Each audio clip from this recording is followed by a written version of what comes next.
à tous et merci de nous rejoindre sur Monaco Info. Voici sans plus tarder les titres que nous développerons dans cette édition. Nous débuterons ce journal avec la conférence de presse du gouvernement princier qui s'est déroulée ce mardi matin à la résidence du ministre d'État.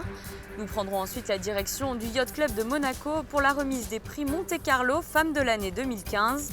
Cette année, la soirée avait pour thème les femmes et la mer.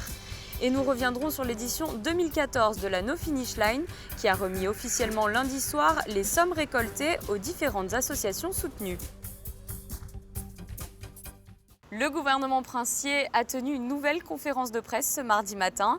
Le ministre d'État et les conseillers de gouvernement ont évoqué différents sujets d'actualité et ont annoncé de nouveaux projets. Sandrine Nègre nous les dévoile. La première mesure annoncée lors de cette conférence de presse du gouvernement est d'ordre humanitaire. Suite aux différents séismes qui se sont produits au Népal, dont celui de mardi matin, une base informatique va être créée afin de répertorier les personnes originaires de Monaco présentes en mission sur place. Par ailleurs, le gouvernement a alloué une aide de 60 000 € à Médecins du Monde, partenaire de la DCI. 45 000 € ont eux été affectés à la Fédération internationale de la Croix-Rouge. International toujours, mais dans un registre beaucoup plus léger. Bilan d'étape de l'année de la Russie à Monaco. 32 événements ont déjà eu lieu et ont connu une forte mobilisation. Dans les mois qui viennent, le public pourra notamment découvrir 2 expositions, les Grimaldi et les Romanov, et de Chagall à Malevich, la révolution des avant-gardes. Autre thème abordé lié, lui, à la communication avec la naissance de la page Facebook du gouvernement princier. Une suite logique après le lancement du site internet du gouvernement, nouvelle version, le bouquet Monaco Chanel ou encore le lancement du compte Twitter. Nous voulions donc aller un peu plus loin et la page Facebook est l'occasion de structurer davantage l'information délivrée pour ne pas saturer d'informations, mais la structurer et la présenter de manière plus pédagogique. Et aussi, la page Facebook permet d'ouvrir un espace de dialogue avec les abonnés. Et comme il y a beaucoup d'usagers de Facebook à Monaco, Facebook déclare 80% même d'abonnés à Facebook à Monaco. Donc nous espérons et nous souhaitons par cette page permettre d'avoir un échange plus régulier avec les usagers de la page Facebook. Donc elle est ouverte depuis ce matin. La page Facebook qui fera certainement des annonces liées à la sécurité au cours de l'année. Il s'agissait justement de sa première conférence de presse en tant que conseiller de gouvernement pour l'intérieur. Patrice Cellario a réalisé un coup de projecteur sur la division de police urbaine de la direction de la sûreté publique. Cette réorganisation, elle repose sur une décomposition des sections qui composent cette division qui est forte de 241 fonctionnaires en organisation interne différentes, avec des sections, une section de nuit, une section d'intervention de police générale, une section d'USIVP qui était déjà existante mais avec des missions un petit peu différentes. Et donc c'est plus dans l'organisation des missions, la répartition des missions, qu'une réelle révolution, si vous voulez, ou une restructuration des services de la direction de la sûreté publique. En fait, l'objectif de la réorganisation est de mobiliser les moyens de manière un petit peu différente pour qu'il puisse y avoir davantage de présence policière sur le terrain, et notamment aux entrées de la principauté, où bien évidemment je dirais le contrôle de la population qui rentre en principauté est très importante, en particulier le soir. Dans le domaine social, sachez que le gouvernement poursuit sa mobilisation et met en place un dispositif d'écoute auprès des parents qui se trouvent peut-être face à une perte de contact avec leurs enfants. Et souvent, les parents sont désorientés, ne savent pas à qui s'adresser. Donc ce numéro de téléphone, qui sera anonyme et gratuit, donc un numéro vert, 8022. 8022, il a été choisi pour qu'on s'en rappelle facilement, sera ouvert du mardi au vendredi de 16h à 20h. Et il y aura des professionnels, notamment des psychologues, qui seront donc à l'écoute des parents qui voudront leur relater leurs difficultés, leur poser des questions. Ils seront dans un premier temps là pour conseiller, bien sûr, quand les choses sont relativement simples, et peut-être aussi et surtout pour orienter vers les bons professionnels et vers les bons services quand les problèmes seront plus importants et ne pourront pas évidemment être réglés tous par téléphone. Social toujours, avec les 4 organismes des caisses sociales qui finissent tous leur exercice comptable 2013-2014 sur des résultats positifs. Informations pratiques liées au département de l'équipement, de l'environnement et de l'urbanisme. Les usagers qui souhaitent conduire un 2 roues jusqu'à 125 cm3 en dehors du territoire monégasque devront être titulaires d'un permis A1 et non d'une équivalence. Information complète sur le site internet du gouvernement, service public particulier. Un dernier volet consacré à des chiffres, les niveaux satisfaisants des dépenses et des recettes du budget de l'État avant fin avril. Le tourisme lié au congrès sur les premiers mois de l'année a permis un taux d'occupation dans les hôtels très positif. Le tourisme qui devrait battre son plein cet été, en partie bien sûr grâce aux plages du Larvoto qui mobilisent en ce moment les services de l'État et de la mairie pour une préparation optimale. Sachez par ailleurs que vous pourrez retrouver en intégralité cette conférence de presse au début de l'heure qui suit ce journal. La Chambre de développement économique de Monaco poursuit son cycle de conférences appelé Ambassadors Lunch. Le principe, un ambassadeur est choisi pour présenter les attractivités économiques de son pays aux membres de la CDE. Il s'agit cette fois-ci de l'ambassadeur d'Israël. Je vous propose de l'écouter, ainsi que le président de la CDE, Michel Dotta.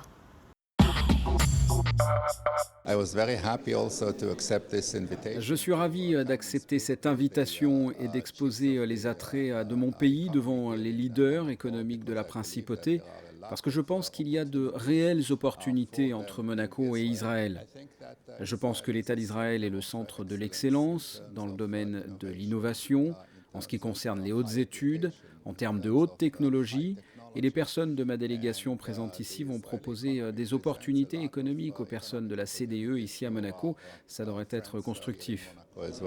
Nous avons des sociétés qui sont des start-up d'Israël qui ont profité de ce déplacement pour venir rencontrer beaucoup d'opérateurs monégasques dans des secteurs tout à fait de pointe.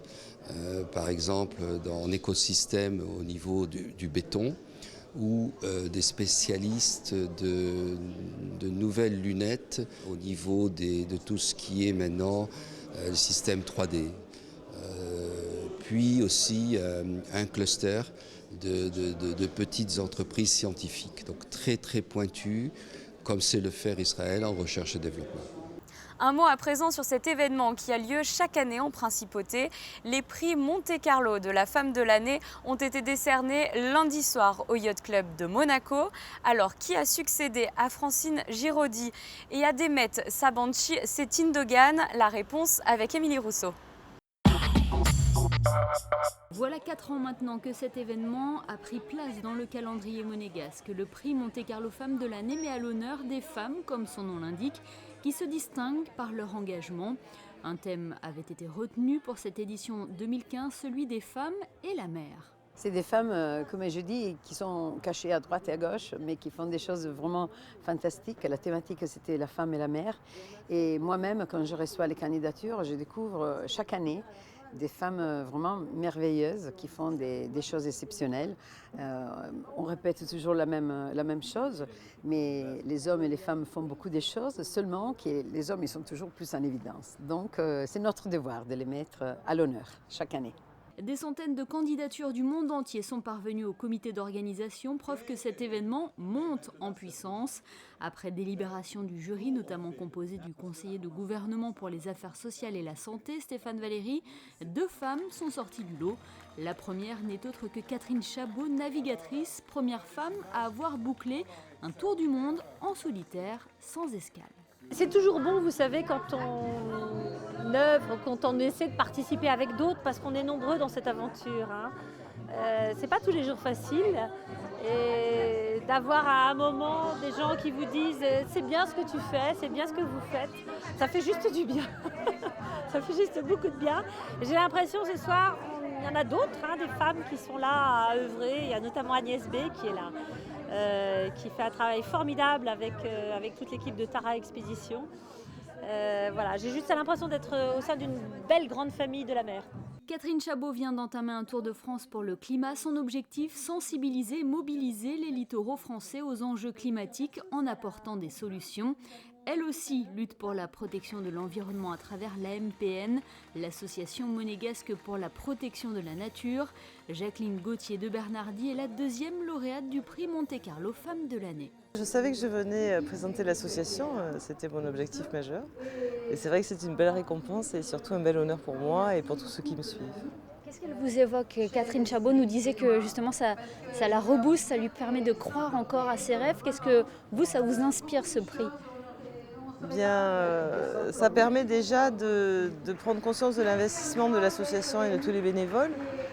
Et ça permet effectivement ça donne envie de continuer, d'en faire plus, déjà qu'on en fait beaucoup depuis quelques mois, et de se dire que finalement la route est toute tracée pour qu'on fasse de nouvelles expériences, pour qu'on ait de nouvelles actions et de beaux projets dans les réserves.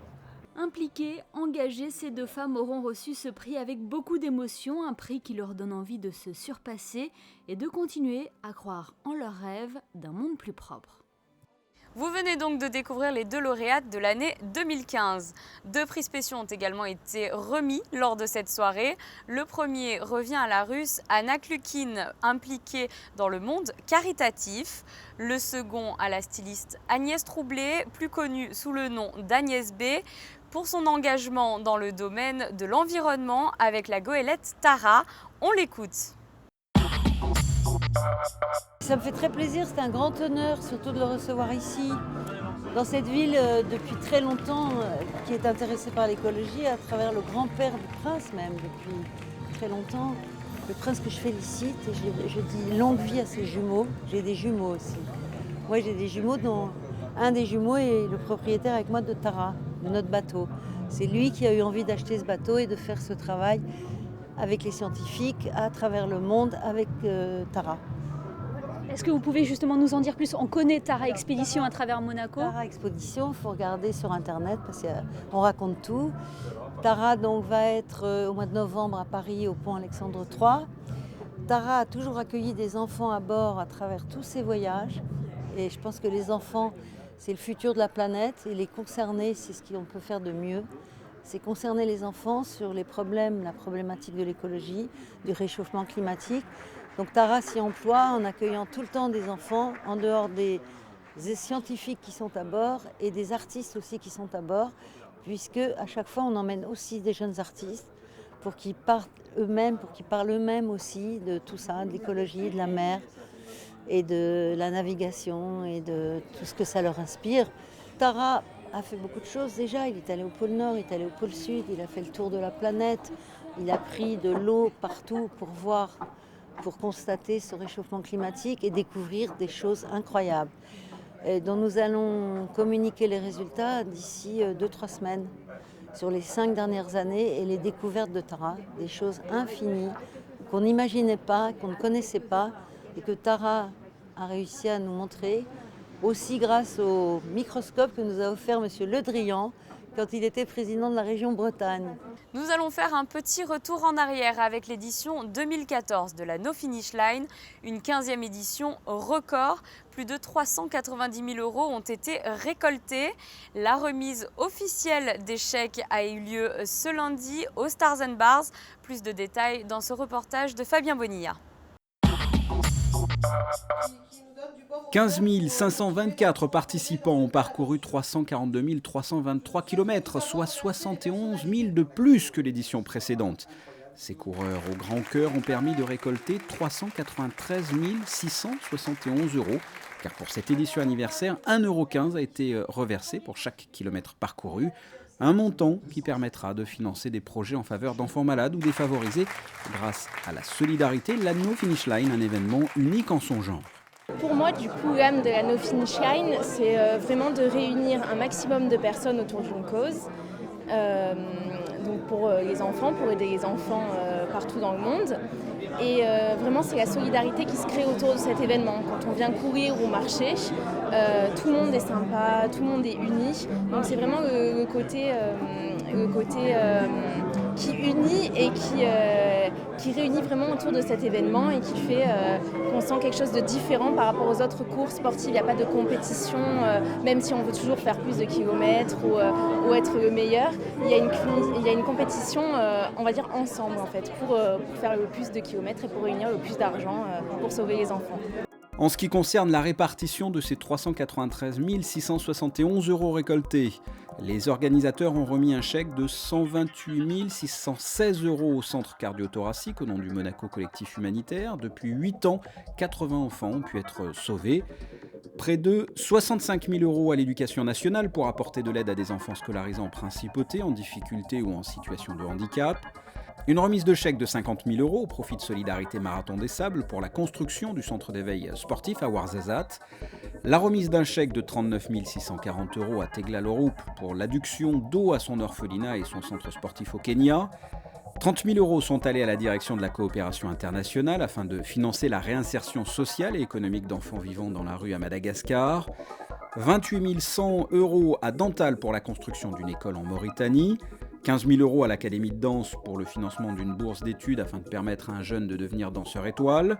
15 000 € également à Eau Énergie pour l'achat de 2 stations manuelles mobiles de purification d'eau pour 2 écoles d'Haïti. 8 000 € au CHPG pour financer un atelier de danse-thérapie avec des enfants atteints de troubles tels que l'anorexie.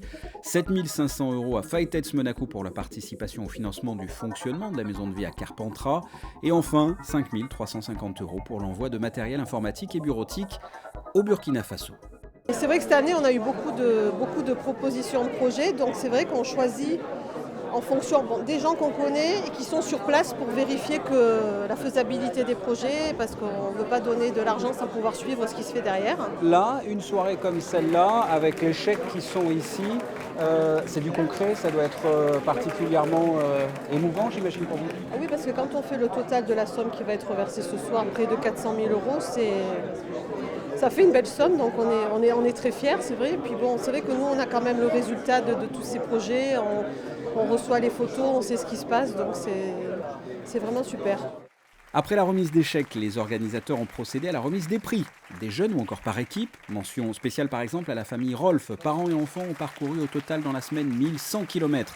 Ou encore Matteo Lopez en poussin avec ses 337 km à lui tout seul. Sans oublier Sandrine Nègre de Monaco Info avec 10 km. C'est peut-être un détail pour vous, mais pour nous ça veut dire beaucoup. L'essentiel étant de participer, justement notez ce rendez-vous, la 16e édition de la No Finish Line du 14 au 22 novembre prochain. Voici pour l'essentiel de l'actualité en principauté. Je vous propose un aperçu de la météo de ces prochains jours. Mercredi, le soleil sera fidèle au rendez-vous, les températures resteront en avance sur le calendrier avec 18 degrés dans la matinée et 24 degrés au plus chaud de la journée. Jeudi, le soleil sera quelque peu voilé avec une légère brise de mer. Les températures resteront largement supérieures au normal de saison. Vendredi, nette baisse des températures sous un ciel incertain, en grande partie nuageux. À noter un risque provisoire de pluie. Il faudra compter 17 degrés tout au long de la journée. Et finalement samedi, les nuages laisseront progressivement place au soleil. Nous retrouverons des températures de saison avec 15 degrés le matin et 20 degrés dans l'après-midi. Ce journal est à présent terminé. Retrouvez toute l'actualité de la principauté sur le site Monaco Channel. Je vous dis pour ma part à très bientôt sur Monaco Info.